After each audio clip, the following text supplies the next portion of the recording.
नमस्कार बंधुओं, मेरा नाम है लक्ष्य दवे।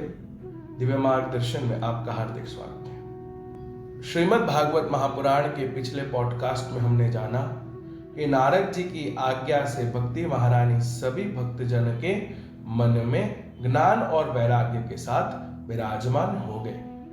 परंतु बंधुओं, आनंद नाम के तट पर श्रीमद् भागवत ज्ञान यज्ञ का आयोजन हो रहा है और भगवान का एक नियम है कि जहां पर उनके भक्त बैठकर उनके नाम का कीर्तन करे, उनके नाम का भजन करे या उनकी कथानुवाद का श्रवण करे, तो भगवान वैकुंठ में रह नहीं सकते।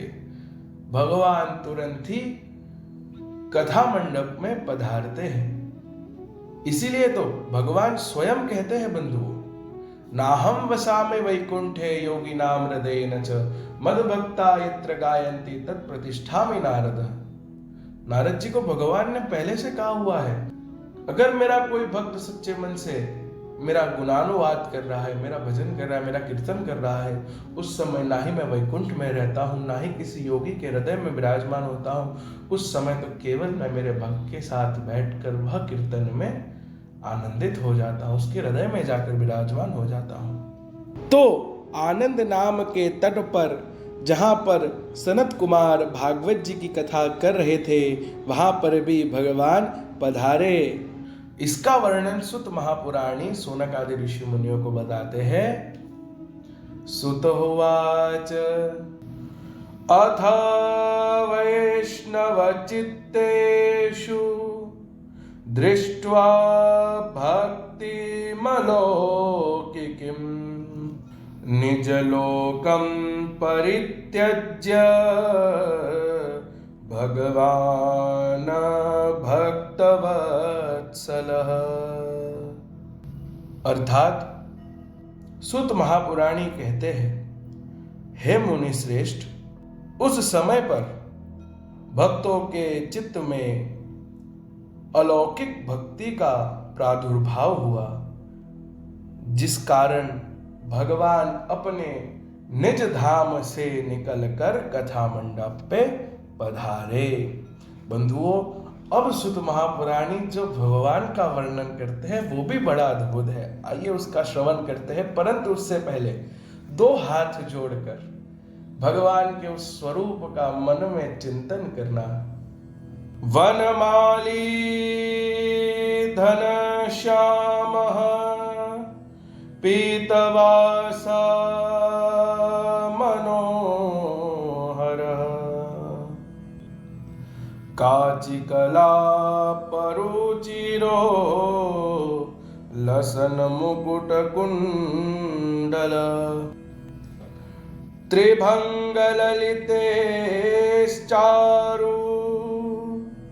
कौस्तुभेन विराजितः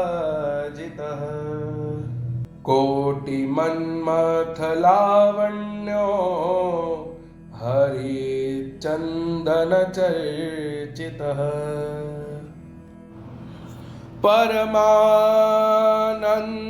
परमानन्दचिन्मूर्ति मधुरो मुरलीधरः आविवेश स्वभक्तानां हृदयान्यमलानि च। आहा, क्या वर्णन किया है सुत महापुराणी ने। उस समय भगवान प्रकट हुए, उसका क्या वर्णन किया है। बंधुओं, इन श्लोकों को समझते हैं। आइए बड़े भाव से। वनमाली घनश्यामः, अर्थात उनके गले में वनमाला सुशोभित हो रही है। भगवान ने वनमाला अर्थात फूलों की माला धारण की हुई है। उनका श्री अंग जलधर की समान श्याम वर्णन का था। सबके मन को हर ले ऐसा उन्होंने पीतांबर धारण किया था। भगवान ने अपने सिर पर मुकुट धारण किया हुआ था। उनके कानों के कुंडल चमक रहे थे। बंधुओं, ये प्रथम श्लोक के अंदर सूत जी बता रहे थे कि भगवान ने वनमाला धारण की है, पीला पीतांबर धारण किया है, उनका श्री अंग श्याम वर्ण का है और उन्होंने मुकुट धारण किया है और उनके कानों में कुंडल बहुत ही अद्भुत चमक रहे हैं। बंधुओं, आगे के श्लोक में सूत महापुराणी वर्णन करते हैं कि भगवान कैसे खड़े हैं। तो सूत महापुराणी ने बताया कि भगवान त्रिभंग लली स्वरूप में खड़े हैं और उनका वह त्रिभंग लली स्वरूप सभी के मन को हर लेता है और उनके वक्षस्थल पर कौस्तुभ मणि चमक रही थी और उनके संपूर्ण श्री अंग पर हरि चंदन लगा हुआ था। सूत जी कहते हो, उस रूप की शोभा का वर्णन कैसे करूं, मानो के करोड़ों कामदेव के रूपों को छीन लिया हो।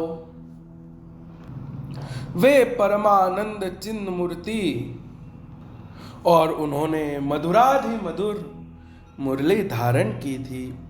ऐसी छवि कथा मंडप में विराजमान सभी भक्तों के हृदय में आके बस गई। बंधुओं, जब भगवान की छवि हमें दिखने लगे तब भक्त क्या करते हैं?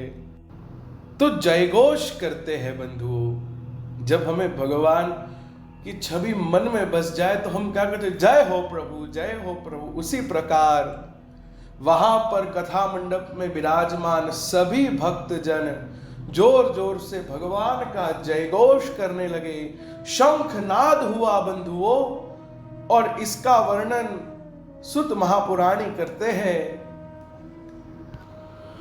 तदा जय जया रावो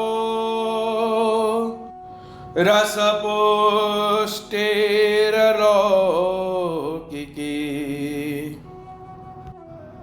चूर्ण प्रसून वृष्टिश्च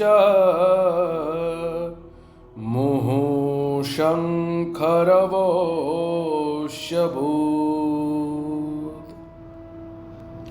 और जैसे ही भक्तों के हृदय में भगवान प्रकट हुए तो सभी भक्त जोर जोर से जयकार करने लगे। जय हो, जय हो।